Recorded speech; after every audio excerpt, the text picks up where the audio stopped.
Coming up on today's episode of Point to the Pastor, a special edition from the barn in Lawrence, Kansas, a memorable weekend with the boys that we just wanted to share with you. Not just the game itself, but the whole KU-UNC basketball experience and rivalry. We'll talk Allen Fieldhouse traditions as well as pros and cons from the 92-89 loss. Our drink of choice on today's episode is everything from Free State Brewing Company right here in Lawrence, Kansas. So without further ado, cheers to college hoops. That one is no good. They battle for it. Loose ball. Recovered Marvin. He scores. Driving in. May for the win. North Carolina. Love. Top of the key. Oh! 2 seconds. 1 second. Ding dong. Duke is done. Let's get her. Hey. Here we go. I love it. Welcome inside another episode of Point to the Pastor live from Lawrence, Kansas. And not only Lawrence, Kansas, but the barn. How about it? This is our first video for season 2 for YouTube. We're gonna be launching our channel. Guys, what a time to do it. I mean, this is perfect. Adam's great find on the Airbnb, and what an environment yesterday. We had a ton to break down, pretty epic. Glad we made the trip. We're gonna get into all that, but how are we feeling after yesterday? A little bit recovered. KU's campus is a little hillier than I expected. I think we found all the hills in the state of Kansas just on campus at KU, but beautiful campus. We had a good chance to tour around earlier in the day, which was nice. I guess we can start with even at breakfast at the Lady Bird right on Mass Street, which is like the Franklin Street for Kansas. And Badams, we run into a Kansas fan, possibly a Kansas booster, but he said that he was at the Final Four game in 2008, and it was actually the one who gave Roy the Kansas Jayhawks sticker for that championship game. Quite a story to have somebody who was at that game and actually gave Roy the sticker.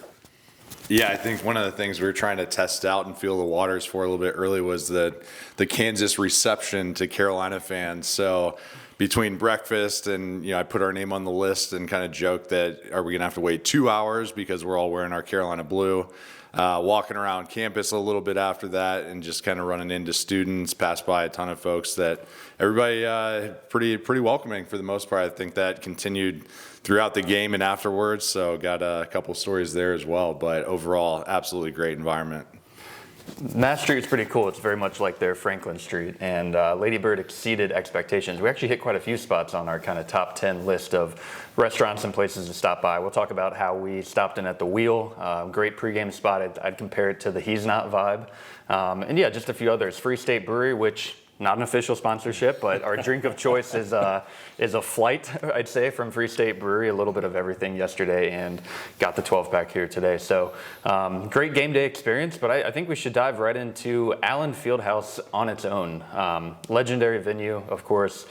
Did not, expectations-wise, it just exceeded it for me. And, top 10 matchup is really what you want. And, the history of everything, we'll talk about the alma mater being the exact same, and a little bit of trolling that we were able to get in. That was something that I didn't know, was the fact that KU and Carolina have the same alma mater tune. And so if you play the alma mater, maybe they were playing it for us. Who knows? So we definitely sung the Carolina alma mater really strongly, got a strong NCU in there, got the attention of some KU fans in front of us. But again, you play our alma mater, you're just giving us hospitality. But yeah, I think just the culture they have around basketball here, how many different things go into it, the history of it, but also the traditions, the chants, all the little things that they do. It just added to the electricity, added to the energy in that place. Not to mention the history seems like it's a living history, like it's almost haunted in a way with the ghosts of the past and shot clock. The shot clock going off, and joking that Phog Allen himself might be messing with the shot clock and lighting and things like that. But unbelievable experience, and definitely a bucket list one that lived up to the hype, which was hard to do because we had a high bar for it. Yeah, and they got a new sound system apparently for this year, and definitely played with that right away. Absolutely pumping through your veins when they really got it going. So between the entrance and then throughout the game, definitely, we made a good comeback and got towards the end of the game, and they really turned it up for us. So we were still, had those tunes kind of throughout the day today going through our head. A lot of that electricity still going on. And I think, just the atmosphere the place is physically shaking, right? And I think Adam Lucas had talked about in his story that where he's sitting really close to the bench, Hubert Davis's glasses are literally vibrating and moving off the table when they're cranking that sound system towards the end of the game. I think that impacted Carolina at the beginning of this game. Maybe not the opening stretch, right, where we come out pretty strong and RJ locks in and gives us 5 points right off the bat. But certainly as KU makes some plays in that first half, everything feels amplified. Every basket feels like 2 or 3 baskets. And you feel that as a fan just sitting there going, okay, we're down 5, but it feels like more than that. What was your sense of the first half, even early on there, Craig? Obviously, the second half of the first half didn't go well. I thought we hung in there pretty well. You're not shocked to see, a UNC team on the road early season to a number 1 down 10, 12. It's not ideal. Obviously, you travel all the way out there. You want to be competitive. But seeing us down 15-20 just felt like we were completely out of our game. They were hitting shots, to their credit. Phog is obviously in an almost impossible place to play for some of these freshmen. But let's talk about Ian Jackson. And let's talk about, James Brown at the end of the half getting a tip in. His first ever bucket is a buzzer beater at Allen Fieldhouse. Not too bad at all. And Ian Jackson just looked like he was really, really pure. I'm excited to see what he's going to do this year. RJ, off game, it happens. You mentioned that there might still be some issue with his back contusion that he was dealing with. That could definitely be a factor. But obviously the size disadvantage down low really, really hurt us. And that's going to be kind of a talking point all season long is we missed out on a couple bigs that were really high up in the transfer portal. Ended up with Van Allen Lubin, who had some great, moments in that game. And I still think he'll be really strong for us, but he's no Cliff right now. And we'll see how that develops. But that really hurts you when you have a guy like Hunter Dickinson, and it was tough to keep up with, especially near the end of the game. But the first half overall, you go into the locker room down 15, and not just 15, but a 53 points that you allowed to Kansas. So that's demoralizing. It was just nice to come back on the other side of it in the second half and get right into it. There's no delay in terms of let's get after it. This is not who we are, and I think that ultimately will be the takeaway going forward. Yeah, I think the defensive intensity was the biggest issue. I mean, offensively, we had issues, definitely stagnated in the middle of that first half. But Hubert has talked a lot about how it really is the defense that leads the offense for this team. And it's not just getting steals, creating turnovers. And in this game, Kansas only turns it over 4 times. So there were really not many opportunities at all to get out and transition off turnovers. But getting stops, I mean, Carolina, the way they start that fast break with Trimble, especially how explosive he is in transition, really like one quick pass outlet, a couple dribbles, and these guys are at the rim. And that makes a huge difference. We're able to do that early in the game. But when you're not getting stops, you can't do that. So I think, one of the things in terms of what I saw, I think it was kind of the intensity and physicality. I was a little bit surprised maybe that we weren't up on the ball as much in terms of our pressure, like we were later in the second half. I also think some of the screens gave us issues, especially early. KJ Adams was great in the first half. Yeah. He may have gotten dinged up a little bit, and that impacted in the second half, but Withers just really locked in later on. So those are a few things that stood out. And like you said, Ian Jackson kept us in the game. And it wasn't so much that it was even seemed like a flow of the offense type of thing. It was just kind of Ian Jackson making plays, and Ian Jackson going AAU ball and just being the better player. And we saw him in warm-ups. I didn't feel like he was missing in warm-ups at all. You see the swagger. He's taking shots from the Allen Fieldhouse, riding on the side of the court, draining shots, walking off the court. So excited to see the way he played, and even would love to see him get a few more minutes in the second half later on. So there's a few other things that came up in that first half. But once KU gets rolling, it's just hard to stop it, right? And the crowd gets even more into it, and it just felt like it was going to get away from us. But to your point, able to cut it to 15 there, and that was huge going into that second half. Yeah, I think size is definitely, that was a big storyline coming into the game, and it's going to be the storyline for a lot of our games, right? We're going to just always have to overcome that. So I think it's interesting looking back now to say the rebounding margin by the end of the game, I think we actually took it, right?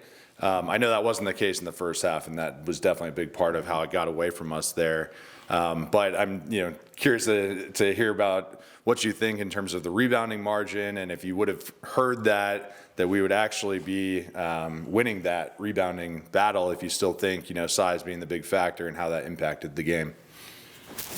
I wouldn't have expected that going in. So I think the fact that you look at Jalen Withers and Jalen Washington with 9 rebounds at the end of the game, and they were much more impactful in the second half. They did a lot more positive things in the second half. Withers scored all of his points, all 11 in the second half, including a stretch where he scores 8 in a row, which was huge for us. 3 for 5 from 3, which is also big, especially with Cade Tyson only playing 1 minute and not scoring in this game. So going into the season thinking he was going to be the secondary three-point shooter to RJ, that was so important to have Withers out there. So that was big. I think just the way that we fought in the post, the size disadvantage was not as much of an issue in the second half because of the physicality of those guys, of Washington and Withers especially, and Val too. Vanal and Lubin played really well on Dickinson. And I think that was one of the things with Dickinson going in where he's huge. He's 7'1", but he doesn't always play like he's 7'1". No. And Val looked absolutely overwhelmed and outmatched when he came to the game initially, and Dickinson did whatever he wanted. That was not the case in that stretch in the second half. So if he doesn't foul out, maybe we're talking about a different final score. So what I want to see going forward, I think, is can we bring that intensity at the beginning of the game? Can we keep that up throughout the game? I get there's going to be lulls at different points over a 40-minute basketball game, but that's been the biggest takeaway is Carolina was able to raise their level where we really dominated stretches of that second half. Yeah, I think you got to be careful about in the first half where we got a little problematic was realizing that we were down a significant amount of points and then trying to do the ISO clearouts. And it's partially because we had no real offensive flow, and that's what happens. You get into a loud environment, you get a little bit overwhelmed, and suddenly you're trying to take them one-on-one. Granted, Ian did that, and he did it pretty well several times. So you don't mind seeing it, you don't mind seeing the aggression, but you can't get so locked into that being your strategy because Carolina offense at the end of the day is rotating its screens, its backdoor cuts, and we didn't see much of that in the first half, but it's also crashing the boards. The number of second chance points that Kansas had, I think, in the first half compared to the second, really lopsided, and so that's where you end up winning the second half and winning more of the offensive flow. And one of the things I think we also have to limit, knowing that we're not deep at the 5 and the 4, is guys like Withers. They threw up a graphic on the TV over here, and we were rewatching 0 points, 3 fouls. And we watched the 3 fouls in person, and they were just unnecessary. It felt like why exactly are you doing that? And part of that is a learning thing for him, and being a key role player in the starting 5 now. That's going to be infinitely more important to be able to use his size and rotate guys in, but not get guys with 4 fouls at under 8 minutes. That's really tough when you're trying to you can't run small and lose your bigs at the same time. And we literally went through all of our bigs in that first half. I mean, James Brown has good potential going forward, and obviously played really well. Had some good moments there in the 2 minutes and a half, but he's the 5th big guy, and it was a parade of guys getting in foul trouble and having to replace them, and so that's why he's in the game. But credit to him. I can't even imagine that being your first college action of coming into Allen Fieldhouse and not thinking necessarily that you're going to play, and all of a sudden you're thrown in against Hunter Dickinson at the end of the first half when it's a 20-point game already. So to get that tip in, but to get 2 offensive rebounds as well, credit to him. And then when we rewatched it, you could hear him on TV, how loud he was communicating on defense. So I'd like to see that leadership from him. At halftime, he was one of the guys apparently that was really ripping into the team, but also challenging and encouraging them. And you don't expect that from a freshman. Yeah. And this team needs guys like that. So, I think yes, like there are limitations in terms of the size. So they're going to have to bring max intensity as a way, and physicality as a way to counter that. So that's going to be really important going forward. Yeah, Craig, you mentioned the back cuts being part of Carolina basketball. I think that was one of the biggest halftime adjustments that I saw. I think during the game I turned to you and I was like, man, they're really extending this defense on us, and we're having a lot of trouble with it. And so that seemed to be something that they must have talked about a little bit. Hey, we're going to use these back cuts, and as we draw them out, actually use that to our advantage, and definitely saw that in the second half a little bit. I mean, with that, the other thing that clearly stood out to me was just the aggressiveness of our guards, and that is the strength of our team, is the guard play, which resulted in a number of free throws that you can't even count that high, 31 free throws. And the fact that we were knocking those down is really a big part of how we stayed in the game, right? So that was a big plus. The rebounding margin, the free throws, hitting those free throws, and just the aggressive guard play, I think was really impactful. And I don't know if you saw other halftime adjustments that stood out, but that was definitely one. I think it was continuing to be aggressive, but not force it as much. In the first half, it felt like there were too many possessions where like you were saying, Kansas was playing pretty aggressive defense on the perimeter and getting us out of what we wanted to do, which resulted in Elliott, RJ, and Seth all taking some pretty tough shots.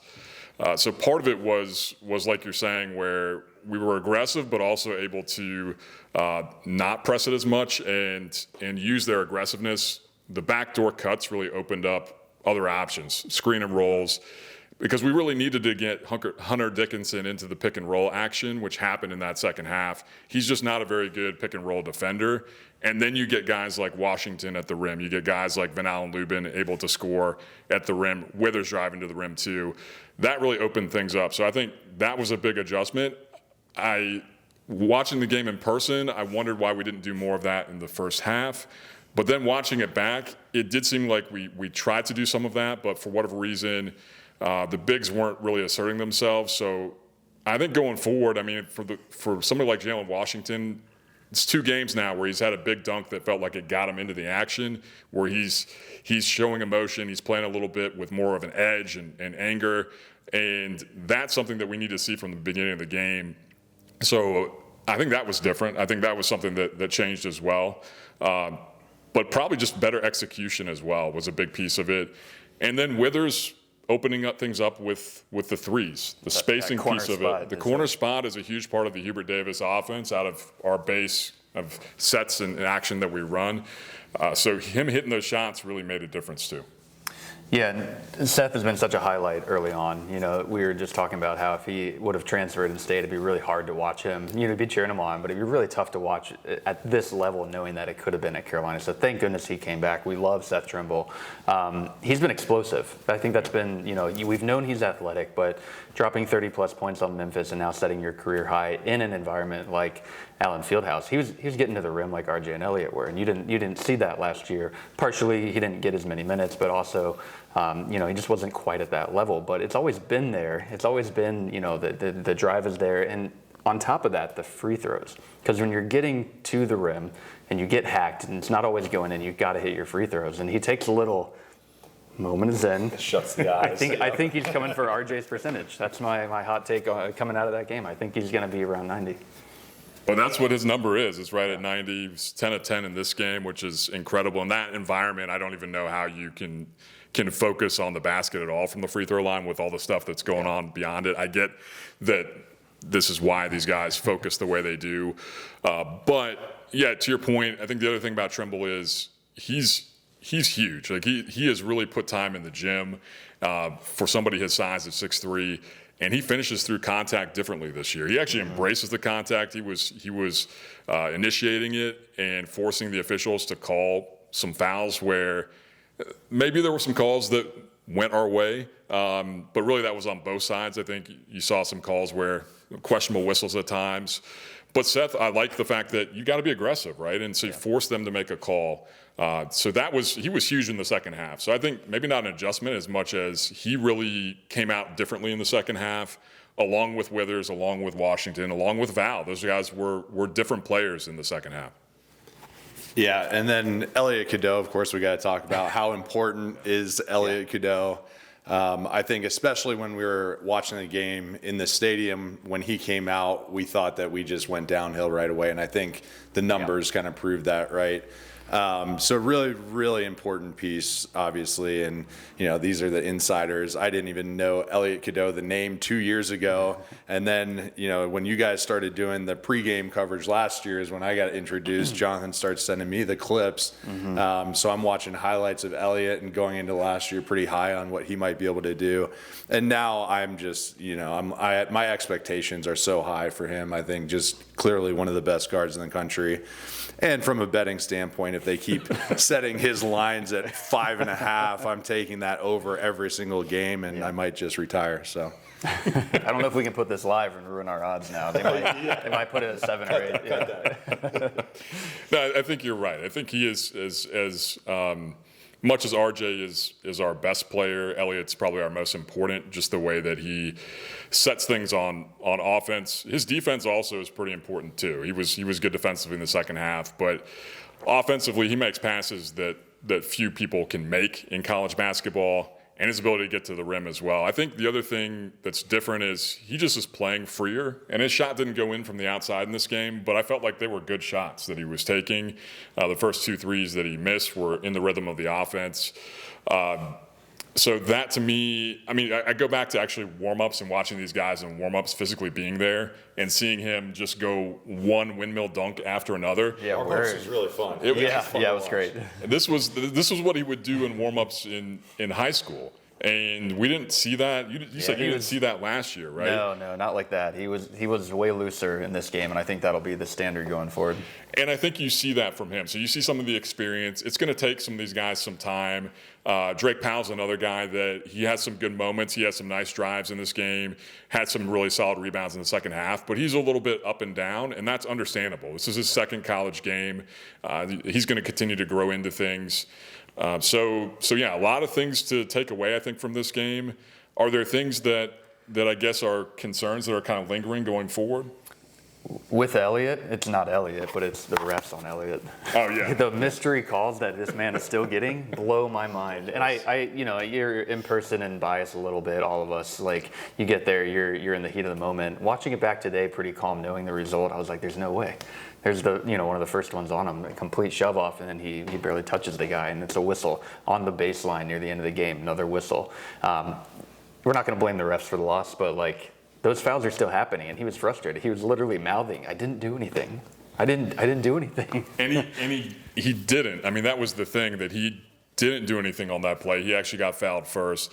So yeah, it was one of those games where I think the officials maybe felt the tightness of the atmosphere, the importance of the atmosphere a little bit too. Sometimes we forget that the human element of reffing, how difficult that is to do, especially at the pace that game was played and how Carolina especially wanted to play it. But fouls were definitely a piece of it, and on both sides, I think it was just a big part of the game. But concern-wise, it's a concern. Yeah, I think that's not as much a concern because we end up with 28 of 31 on free throws. We dominated that piece, which we wanted to, and that's something that we'll want to continue to see with the way our guards attack the rim and get downhill. Cade Tyson really didn't play in this game, and I do think the moment was probably too big for him, and we've kind of seen that a couple of times. It's way too early to really make any judgments on Cade Tyson for the season or going forward at Carolina. But my hope would be that we can get him going in the next game against American, just get him comfortable, get him into the rhythm of the offense, see some shots go down, and then try to kind of get him integrated defensively as well, because we're going to need him. I think that's the other thing, that at times in the first half especially, RJ wasn't hitting from three. Mm-hmm. Elliott wasn't hitting threes. Seth had 1 3 in this game. So then you're talking about who's going to hit from the perimeter, and that's that was the ISO start. Right. And Kansas was able to pack in the lane. So you have small guards going to the rim against multiple guys, sometimes 3 guys. That's really difficult. So I think that's something that we need to see going forward, is can we space the floor? And that was, again, a difference in the second half of being able to hit some of those shots. So hopefully Cade can be one of those guys, along with, again, I'm campaigning for more Ian Jackson minutes. I wouldn't say it have to be a ton, but RJ plays 37 minutes in this game and struggles like he does from the field.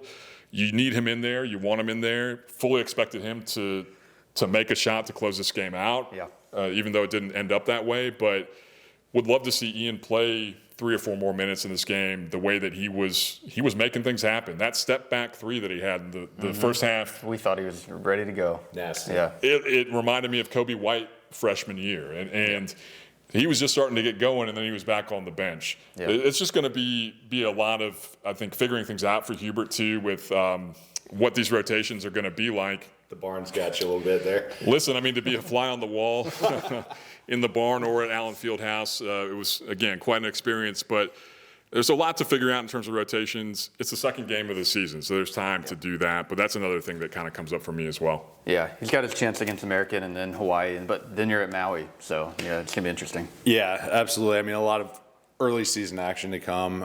It was too bad to see RJ struggle. You know, he came out, hit a three, had a hard drive, and then hit some free throws, and we're thinking, okay, He's got 5 this is an in a few RJ minutes, game, yeah. let's go, and then it just didn't materialize that way. But in the end, I think we would all agree, I think most Carolina fans would agree from that result, the way the game was going in the first half, that we're pretty happy with the way the game ended, at least. I mean, obviously want to win the game, but to have an exciting one down the stretch and, you know, pretty much all we could ask for coming out and watching it live and in person, you know, I don't think any of us are upset with that, so. Yeah, I agree with that. I think when it was 49-29, I wasn't feeling that way. And if we lose that game by 20 or 30 points, you feel differently. But to fight back the way they did, that's kind of been a hallmark of Hubert Davis teams, to be honest, for most of his, starting into his 4th year now. So I think that toughness definitely shines through, and that is something that those guys can hang their heads high while also I appreciate just how competitive they are, that Elliott post-game is understandably upset, wants to win the game. There's no silver linings, no moral victories. And that's the way they should approach it, right? And then be able to look at the learning opportunities on tape. What can you improve? How can you build? Because this can really be a building block going forward. On Kansas' side, I mean, that team is just super deep. Pretty talented. They're very talented, and they're still figuring things out too. They have a lot of new players they're trying to integrate, so they're not even, I would say, where they're going to be later on. But Zeke Mayo, the South Dakota State transfer, was dynamic. He was hard to guard for our guys. I mean, Seth was on him a lot, and Seth's obviously our best perimeter defender. And some of those ball fakes that he had were pretty nasty.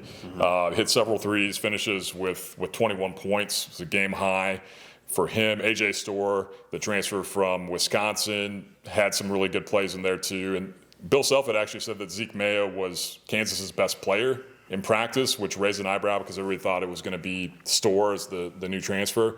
But I thought he played really well too. So credit Kansas. I mean, this was really a top 10 matchup. It lived up to the hype. And if you're watching on TV, you just see the place shaking with the student sections on both sides. That with was a minute real. Yeah. or something left. Yeah, I mean, that was like our rib cages, our chests are rattling. We're still feeling that. Probably just feel that sensation for years. Just unbelievable. I hope we can carry some of that energy to the Smith Center this year too. I was going to ask, what was your favorite part about the game day experience? Obviously, Allen itself, pretty spectacular environment, and the shaking was real. They just installed that new, sound system, and they cranked it up. Actually, there was a moment where they put a KU fan on the actual screen, and she was like this while they were still cranking it up. I'm like, they're just going full on savage. Like this is everything right now, and the place is hyped. And I think my favorite moment from the actual environment was, when Kansas is up 2 points and they just start panning to the crowd and showing, how hyped that place was. Watching it back on TV doesn't even do it justice. But what was your favorite takeaway from the whole Lawrence and game day experience as a whole? It's tough to have one. I mean, I think it was just the energy in that building and just thinking about all of the games that have happened there. The fact they just renovated Allen Fieldhouse, but they have all the history, and the fans are so knowledgeable and care about basketball. But the fact that I was watching this game, honestly, like I was watching at home, watching TV. So I was talking a lot. I was very into it, celebrating. And we just had really friendly fans, I think understanding fans around us who are knowledgeable about basketball. Which seems to be the vibe overall. Yeah, and so I guess the biggest takeaway was it feels like there's a lot of similarities because there are with the program. So that was one piece. I don't know. I guess another one was running into a family member of Jalen Washington just on the way from the wheel you talked about was kind of like he's not on the way to the game, and being able to talk to him a little bit. We saw Bubba Cunningham. We saw Dapped up Fred. Coach Brad Frederick, going into Allen Fieldhouse earlier in the day to look around. So, just some things that just happened that will always stick with me in terms of the experience. I'd say least favorite thing that was going to be the most was they showed Remy Martin from the 22 championship team under the under 12 timeout, and he pointed to his championship ring. They made a point to let us know that we beat you in the 22 championship. There were plenty of highlights of that to start the game too. We went on a run right after that. Yeah. I was so ready to have the Michael Jordan gif ready of that was personal with me as soon as that happened, and that was the difference in the game. But there's a few things that come to mind for me. What about you? Yeah, I would say just the fact that place blows Cameron out of the water is my number one. Yes. Combined with the fact that several of the Kansas fans we talked to also said that they hate Duke.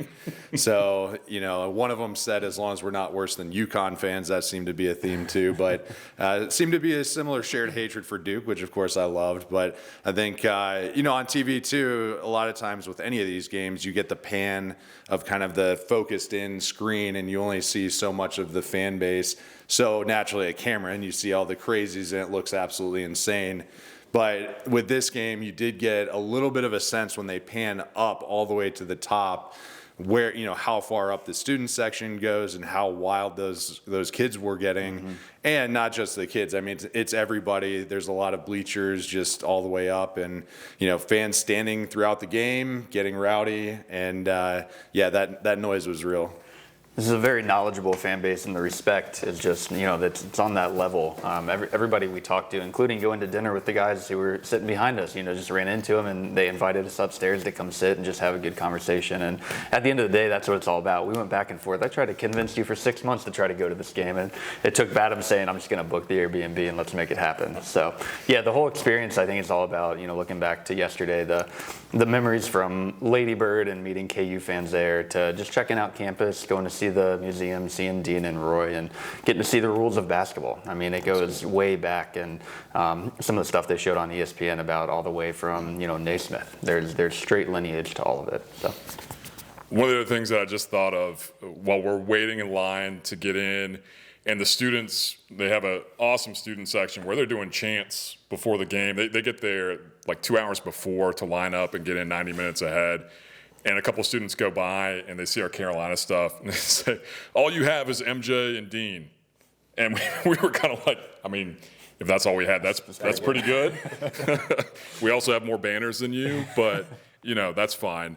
Just that to have a game like that hasn't happened since 1960 in that building with the history, with the shared lineages, and then to be competitive in the game, which we expected, but for it to live up to on both sides, I think that was a big takeaway. In my mind, I keep replaying that last minute or so and wishing it had gone differently. And when we watch it again, I'll probably think that it will until it doesn't. But you thought after the world's best timed timeout that maybe it was going to go in our favor, right? Jalen, Withers turns it over from the corner. I didn't even know in the moment that had happened. You couldn't hear the whistle at all. And I turned around because I was like, I cannot watch this breakaway dunk right now. That did not just happen. And then I looked up and I was like, what do you mean they didn't get 2 points? What just happened? That was a good break for us. And we had it. Yeah. The Elliott shot at the end, I mean, it's a tough shot. I thought he made a good play, just given they really sold out defensively on the perimeter, which is what you would expect. Maybe we had some opportunities to get to the rim because we were doing that pretty consistently a little bit earlier. But I honestly I didn't mind the Jalen Withers or Jalen Washington threes because those guys can shoot it. I think I just want Jalen Washington to take a three earlier in the game. So that's something I want to see going forward. But yeah, really getting back to, it's hard to even put into words because we've been pointing to this as a bucket list experience for so long. And then I think it exceeded even what we expected. Mm-hmm. So if you have the opportunity to come out here, definitely do it. Hopefully Carolina plays again, and it's not in 60 plus years out here. That would be great to see because it really is a great combination of traditions and then high level college basketball on top of that. And if you just like college basketball as a whole, find a top 25 game and come on out. You know, the place is going to be hyped. It doesn't have to be UNC Kansas. But if you're just a college basketball fan, it is absolutely worth going to. And I know it was worth the spend for us. This has been an epic weekend. And stay at the barn. Stay at the barn. Ask us, and we'll put you on the barn. There's only 3 of us. It has a room for 8 to 10, I would say. Easy, you can throw frisbee golf discs. You can bring your Yeah. mountain bike. It's got everything out here. Yeah, great experience, and hopefully we'll be putting more of these on our list too, because there's going to be plenty of other venues. We were talking about how much fun it is to play at the opposing venues versus these neutral court sites that you get to play at. I mean, don't get me wrong, I would go to Hawaii in a heartbeat, but it really is fun to be in the opposing territory and experience the fan interaction and everything else, you know, comparing our restaurants, the Lady Bird to Breadman's, or the streets, the Brewery, the Mass Street to Franklin Street. So really cool to see the campus layout. We were, impressed by campus. Definitely a lot different than what we thought Kansas kind of looked like. So, a lot of fun overall. And, just real quick on the last play of the game, I can't wait. As the Elliott fanboy, I can't wait for him to hit that final shot at some point, because as excited as you see him get for other people to have success, you want him to have that moment. And so once that happens, maybe it'll be the assist that gets the final shot. But either way, God, he's going to have so much joy at that point. It's going to be fun to watch. Yeah, I want to see that happen too. And there's this, it's so hard to know. The journey of the season is at the beginning, what's going to happen, but you kind of get a feeling of maybe that is foreshadowing to him having an opportunity later on, especially with how hard he works and using the Alabama game last year as a launching pad for him, which has paid off because he's been phenomenal. So I'm excited. It is hard to think about the fact that we don't play until Friday. I kind of wish we could get back out there and see Carolina play midweek, but excited to see how we use this going forward. And hopefully it is one of those things when you have a huge game like this and expend that amount of energy, it wouldn't be surprising we come out a little bit flat maybe on Friday, but hopefully we can pick up that intensity and build on some things, because American is coming to town and Jackie Manuel's a coach with American now. So it'll be great to welcome him back, because it's been 20 years since the 2005 national championship. Wow. So that would be a cool experience. But yeah, this was everything that I hoped it would be and more. Yeah, pretty memorable. Great being out here with you guys. Just some things to watch for American Hawaii as we go into Maui. And then right after Maui, you don't forget, Alabama comes to town. That's right now, number 2 in the country, and could be number 1. You just never know. We might get 2 number 1 matchups for UNC. But keep an eye on the Cade Tyson role for sure. See how that develops, as you mentioned. Still a good opportunity. He's still a big transfer, great shooter. So we'll see how, he gets the opportunity and what he can do. RJ bounce back. Would love to see that. Zero concern that he will. That's our guy, always has been. So I think that's 2 of the bigger focuses for me. And then obviously the big staying out of foul trouble, and just to see how they continue to develop and spreading the floor with our guards. Our guards are the best in the country, hands down. It's not even close in my mind. Yes, I'm biased, but I also think it's very true the way they play, to have the options of those 3 that start. And then, Ian Jackson coming off the bench, get him some more minutes. We want to see him as like Elliott last year. We want to see Ian get his minutes. I think for me, just to add to that, I would say more aggressiveness from the front court at the beginning of the game. Val went to the line, hit 2 big free throws. Wash hit 1 out of 2, and I want to say that's it from the big guys going to the line. They didn't go to the line at all against Elon. That's got to change. Some more aggressiveness from the big guys, establish those guys earlier. And for Jalen Washington, I want to see him let it fly. I want to see us get him the ball, maybe run some sets for him. The mid-range jump shot we know is just almost automatic, and then some threes hopefully too. So that'd be great to see in the American and Hawaii games leading into Maui. Yeah, I was telling Jalen's cousin as we were walking down. I'm a big Jalen fan too, and talked a lot about him last year. And I think about it kind of this way with his role and how we adapt to that is almost like a quarterback that goes out, because Baycott, that big loss, goes out, and if you try to fit a new quarterback in the system to be that exact person, that's not always going to be perfect when that quarterback has different attributes. So let's try to work around Jalen's strengths. And, Jay, you brought it up a lot in terms of getting him out on the perimeter and giving him some shots because it is pure. He had one that we would have loved to see drop in, towards the end of the game there too. But yeah, I think beyond that, for me, the free throws, that was a big thing this game, continuing to knock those down. Because we will get free throw opportunities. That's going to be something I think, hopefully continues throughout. So those would be a couple things to see going forward. Epic weekend overall. Adams, thanks for starting off the train to get going, and you pulling the trigger second and saying, "Hey, we got 3 tickets, Craig. There's no way you're not coming." I'm pointing back for bringing it up a year ago, and so we had it on the radar points for all quite around. some time. At absolutely. that point, you got to do it. Yeah. And we are going to close the show, as always, with a point out. For this, we've got 2. We'll go with our player first. For you, I think we all agree. Seth Trimble is our guy. Career high for him, again, in the Phog. The way he's attacking the rim, just really special to watch, and seeing his development, and just shouting out to him. I think we pointed out to him right as he came back to Carolina, but I think that deserves another talking point too. That's obviously his heart, true and true. Love to have that guy on the team. And the second is not to Van Allen Lubin. We'll call it Van Allen Lubin because we've been rocking the minivan around the entire weekend. We didn't get the SUV we wanted to, but Van Allen Lubin is the nickname for the weekend. So shout out to all that. Yeah. Almost had Ben Allen Fieldhouse too. The way he stepped up in the second half, we were close to that. We were really close also to, as Roy would like to say about going on the road, stealing their brownies. It was his favorite thing was to win on the road.